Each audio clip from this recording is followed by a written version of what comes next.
Universities 11वीं की बुनियाद पे दाखिले करती हैं और इस साल जो हशर हुआ है, जितने बच्चे अभी वेटिंग लिस्ट में मौजूद हैं, ये प्री मेडिकल के बच्चे जो बिलखसूस हैं, जिन्होंने एमडी कैट दिया था और एमडी कैट का जो हशर हुआ है, वो सब आपके सामने है।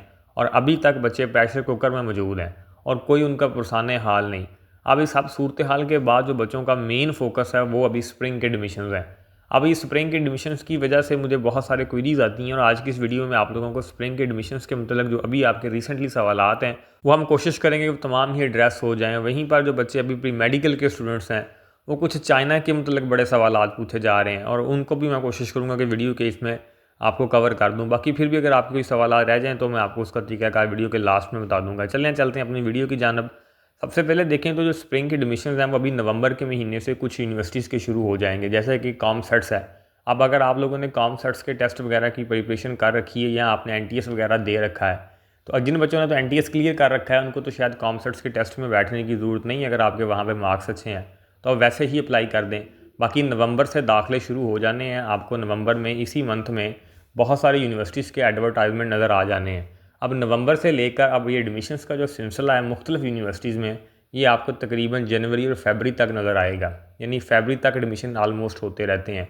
और वो बच्चे जिन्होंने बिलखसूस अभी इम्प्रूवमेंट्स के एग्ज़ाम दिए हैं और उनका भी रिज़ल्ट वेटिंग है, वो भी इन तमाम एडमिशन्स में अप्लाई कर सकते हैं, जिनका रिज़ल्ट आने से पहले जिन यूनिवर्सिटीज़ का एडवर्टाइजमेंट आएगा।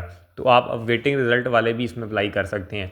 ये बड़े सवालात आते हैं कि सर मैंने तो अभी इम्प्रूवमेंट के एग्ज़ाम दिए हैं, क्या मैं इसमें अप्लाई कर सकता हूँ? तो ज़रूर आप अप्लाई कर सकते हैं इसमें। बाकी इसी के साथ साथ एक सवाल ये भी पूछा जाता है कि जिन बच्चों ने, जैसे पंजाब यूनिवर्सिटी है, इस तरह की यूनिवर्सिटीज़ हैं जिन्होंने ऑलरेडी फ़ाल में उनके एंट्री टेस्ट दिए थे, क्या वही एंट्री टेस्ट का जो रिज़ल्ट है वो इस्तेमाल कर सकेंगे वो स्प्रिंग एडमिशन्स में? तो ऐसा नहीं है। यूनिवर्सिटीज़ आपसे दोबारा एंट्री टेस्ट लेंगी, चाहे वो यूईटी लाहौर हो या कोई भी और यूनिवर्सिटी हो। चूँकि यूनिवर्सिटी जो है वो आपको पता है कि एंट्री टेस्ट के नाम के ऊपर भी पैसा कमाती हैं और ये उनका एक अच्छा ज़रिया है पैसा कमाने का। तो मेरा नहीं ख्याल कि वो आपको अलाउ करेंगे कि आप आपने जो फ़ाल एडमिशन में एंट्री टेस्ट दिया था उसका रिज़ल्ट यहाँ पे आप इस्तेमाल कर सकें। लेकिन जब तक एडवर्टाइजमेंट नहीं आता तब तक आपको उनकी पॉलिसी वाज़ेह नहीं होगी। बाकी पिछले सालों में तो कभी ऐसा नहीं हुआ था। अलबत्ता ये कॉमसेट्स जो हैं, उनके जो एनटीएस का रिज़ल्ट होता है वो आप 1 साल तक इस्तेमाल कर सकते हैं। वो यूनिवर्सिटी जो एनटीएस लेती हैं वहाँ तो आपका ये रिज़ल्ट चल जाएगा प्रीवियस भी। लेकिन अगर आपने किसी उन यूनिवर्सिटी के अपने ज़ाती टेस्ट के ऊपर अप्लाई करना हो, चाहे वो कोई भी यूनिवर्सिटी हो, तो आपको फिर उनका ज़ाती जो एंट्री टेस्ट है वो दोबारा ही देना पड़ेगा। तो बहुत सारी जो सवालात इसके मतलब भी मेरे से आ रहे थे, तो आई होप सो ये भी आपका सवाल एड्रेस हो चुका होगा।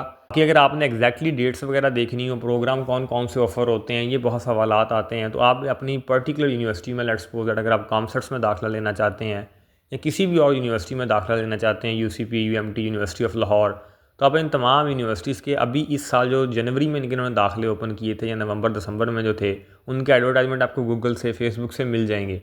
और मैंने अपनी जो प्रीवियस वीडियो थी स्प्रिंग एडमिशन्स के ऊपर, उसमें मैंने वो तमाम एडवर्टाइजमेंट आप लोगों को दिखाए भी थे। आप उन एडवर्टाइजमेंट्स को देख के ये फैसला कर सकते हैं, आपको इस बात का इल्म हो सकता है कि वो कौन कौन से ऐसे प्रोग्राम्स हैं जो यूनिवर्सिटीज़ ऑफ़र करती हैं। बाकी इस साल मैं आपको बताता चलूँ कि प्रोग्राम्स की तादाद में भी इजाफा होगा और दूसरा ये कि यूनिवर्सिटीज़ की तादाद में भी इजाफा होगा। चूँकि एमडी कैट की वजह से बहुत सारे बच्चे ऐसे हैं जिन्होंने इस साल दाखिला नहीं ले पाए, तो इस वजह से अलाइड हेल्थ साइंसेस के प्रोग्राम और बिलखसूस जो प्री मेडिकल के स्टूडेंट्स हैं, उनके लिए काफ़ी चीज़ें जो हैं वो दोबारा उनको देखने को मिलेंगी। उनके जो डिपार्टमेंट्स हैं, उनको तकरीबन तमाम ही डिपार्टमेंट्स में दाखिला मिलेगा, मास वाई उन डिपार्टमेंट्स के जिनकी काउंसिल्स हैं, और वो काउंसिल्स उनको साल में 2 दफ़ा दाखिले करने से मना करती हैं, सिर्फ उन प्रोग्राम्स की, जैसे फार्म डी है। अब फार्म डी के जिन यूनिवर्सिटीज़ ने साल में एडमिशन कर ली है एक दफ़ा, जैसे फ़ाल में उन्होंने कर ली है, तो अब स्प्रिंग में नहीं कर पाएंगे। अब जिन्होंने फ़ाल में नहीं की एडमिशन फार्म डी के, वो स्प्रिंग में कर सकते हैं। जैसे मैं मिसाल देता हूँ एफसी कॉलेज लाहौर की। तो ऐसे बहुत सारे और भी अदारे आपको देखने को मिल जाएंगे, या आपको फिर वो अदारे देखने को मिलेंगे जो कि एफिलिएटेड हैं, वहाँ पे आपको दाखिले फार्म डी वगैरह में भी देखने को मिल सकते हैं। लेकिन बाकी जो अलाइड हेल्थ साइंसेस के प्रोग्राम्स हैं या और इस तरीके के जितने भी प्रोग्राम हैं, वहाँ आपको दाखिले देखने को मिलेंगे। बाकी प्री मेडिकल बच्चों के पास तो और भी ऑप्शन हैं। अभी नर्सिंग के एडमिशन होंगे, उसमें आप अप्लाई ज़रूर करें। तो उसके बाद जो बच्चे एमबीबीएस के बारे में सवालात पूछते हैं चाइना को लेकर, वहाँ जो सितंबर इनटेक है उसमें आप अप्लाई अभी कर सकते हैं। उनके एडमिशन्स अभी ओपन है। उसके लिए मैंने आपको बताया हुआ है कि आपको नंबर दिए हैं मैंने डिस्क्रिप्शन में, आप इन टाइम स्टडी एडवाइज़र से आप रब्ता कर सकते हैं यहाँ पे। तो आपको ये मुकम्मल गाइड करेंगे। अगर आपने चाइना जाना हुआ तो आपको मुकम्मल ये फैसिलिटेट करेंगे, और आपकी जितनी भी क्वेरीज़ हैं, अगर आप मेरे रेफरेंस से जाएंगे तो आपको फ्री ऑफ कॉस्ट ये तमाम आपकी क्वेरीज़ के आंसर देंगे। तो आप यहाँ से रब्ता करें, आपके जो भी सवालात हैं चाइना को लेकर वो आप इनसे पूछ सकते हैं। कि अगर आपके पास ये चांस आप मिस कर सकते हैं या मिस करना चाहते हैं, या आपके मार्क्स अभी उतने नहीं हैं, या कुछ भी आप अभी सोच रहे हैं, सेकंड प्रायोरिटी पे इसको रख रहे हैं, तो दोबारा कब दाखिले इनके ओपन होंगे, तो दोबारा फिर मार्च में जाके दोबारा ओपन होंगे चाइना के लिए। बाकी आप डिटेल डिस्कशंस के लिए आप इनके जो मैं नंबर दिए हैं डिस्क्रिप्शन में आपकी स्क्रीन पे भी चल रही हैं, आप इनसे रब्ता करें व्हाट्सएप के ऊपर, आपको तमाम आपके क्वेरीज़ को एड्रेस करेंगे। बाकी कंप्यूटर साइंस की डिग्रीज़ के मतलब बहुत सारे सवाल आते हैं कि सर वो स्प्रिंग में एडमिशन वहाँ पर मिल जाएगा, तो हाँ वहाँ आपको मिल जाएगा। कंप्यूटर साइंस की डिग्रीज़ में आपको काफ़ी ज़्यादा ऑप्शन जो हैं बहुत सारी यूनिवर्सिटी में देखने को मिलेंगी।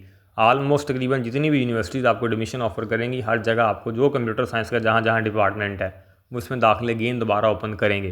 तो जो बच्चे कंप्यूटर साइंस में जाना चाहते हैं उनके लिए तो काफ़ी ज़्यादा वाइड किस्म की ऑप्शन होंगी। आप टेंशन ना लें, आप अपनी तैयारी करें। जिस यूनिवर्सिटी में जाना चाहते हैं आप उनके एंट्री टेस्ट की प्रिपरेशन करें। और सेम ये बात मैं एयर यूनिवर्सिटी के मतलब भी करना चाहता हूँ, क्योंकि एयर यूनिवर्सिटी के मतलब भी बहुत सारे मुझे क्वेरीज आती हैं। तो अगेन वो भी दाखिले ओपन करेंगे और वहाँ पर आप टेस्ट पास करें तो आपका इंशाल्लाह दाखिला वहाँ हो जाएगा। बाकी अगर आपकी और भी कुछ क्वेरीज़ हों या आप किसी पर्टिकुलर यूनिवर्सिटी के बारे में पूछना चाहते हो, फर्स्ट ऑफ़ ऑल तो कोशिश करें कि आप खुद जाके आप उनका लास्ट ईयर का एडवर्टाइजमेंट देख लें, वहाँ से आपको कंप्लीट अंदाज़ा हो जाएगा।